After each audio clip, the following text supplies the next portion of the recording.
Okay guys, this is the Steam controller. I'm doing the unboxing without you, unfortunately. Partly because I wanted to test the two-player compatibility. Since I haven't done that yet, I thought it would be pretty important to try and do that.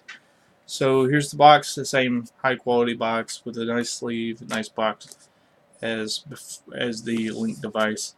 They get a barcode on there with the serial number, and each one of them is sealed with a plastic disc, which I've cut so that it could easily open it. Like the Link controller, inside is a blueprint of the controller itself, so you can actually see how it's made. Um, I don't know if my camera will focus on that, but anyway, ain't looking good. There we go. Anyways, so that's pretty neat.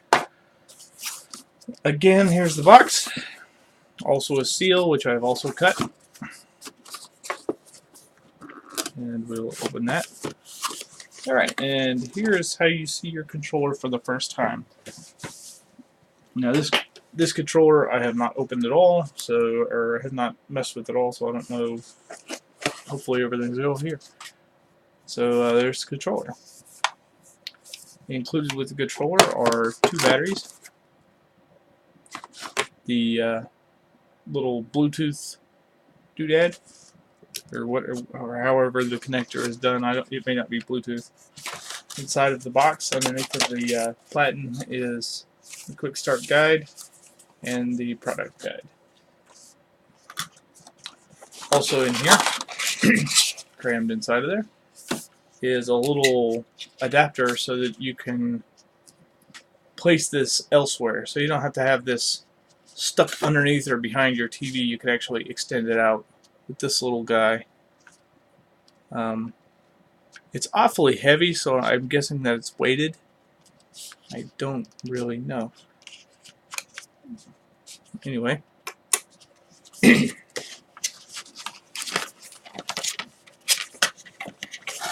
It is a standard USB controller, so I'm assuming that any controllers that we use, be they a keyboard or a mouse or whatever, can be plugged into the Link and used. So let's put this aside and talk about the controller. Alright, so the controller has a pretty typical setup. This is a touchpad that also has clicks and can move. This is also a touchpad, except this one is more, it acts like a scroll wheel out of the box. Also clicks and moves. We have a thumbstick, nice and not too stiff, but it's not a weak thumbstick either. It also has a press button. X, Y, B, and A buttons, forward and back, and your Steam Start controller, which works very much like your Xbox controller. Alright, and flipping over, we have your bumpers and triggers. They feel like they're in a pretty good position. They both have a nice tactile feel and a nice, satisfying click whenever you hit them. This also has some paddle switches, which are built into the battery. So we'll just open the battery. There's a little switch here. There's a USB port, by the way, so that you can plug it in wired. You don't have to use it unwired. We'll just open the battery cover. So, and here's all your FCC warnings and all that jazz to let you know that it has to be able to accept any kind of interference and can't output any interference and blah blah blah, because probably because we have military equipment aimed at your house so that we can look at you. I don't know. I'm sure that it's supposed to prevent it from interfering with other things that are important, like pacemakers and cars and crap like that. So, interesting feature here, where you put your batteries inside of there. You have to push in real hard, and this little piece folds out. Now, this is your button. Okay, so it's the actual button that you push with the paddle, and that holds your battery in. So you lift it up, to push the battery back out. Anyways, and which I put the battery in backwards, so let's not do that. Okay, and here's the other one on the other side. So they're nice and out of the way. They don't put all that weird, stupid lump in the center there. And then here's your fitting. Goes right in place.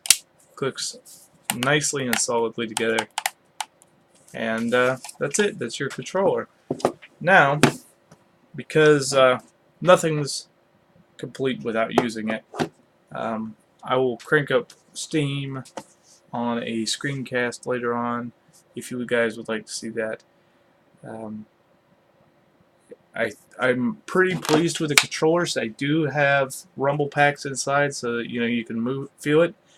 Each one of these also has a rumble pack behind it, a little vibrator behind it, so that whenever you use the mouse, you can actually feel a little mild click as you move across it, which is really nice because it doesn't feel like you're just rubbing a piece of paper. It actually feels tactile.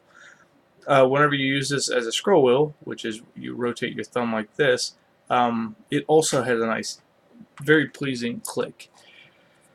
The controller is nice and fat. It fits in your hand. Like you can grip onto it without accidentally pushing a button.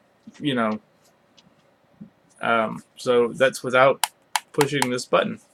So you could actually get a good grip on here, and even with assist on the back of my wrist here, I find that this is very comfortable to use. So far, the only two games I've played are Portal and Thief, but I have been pleasantly surprised.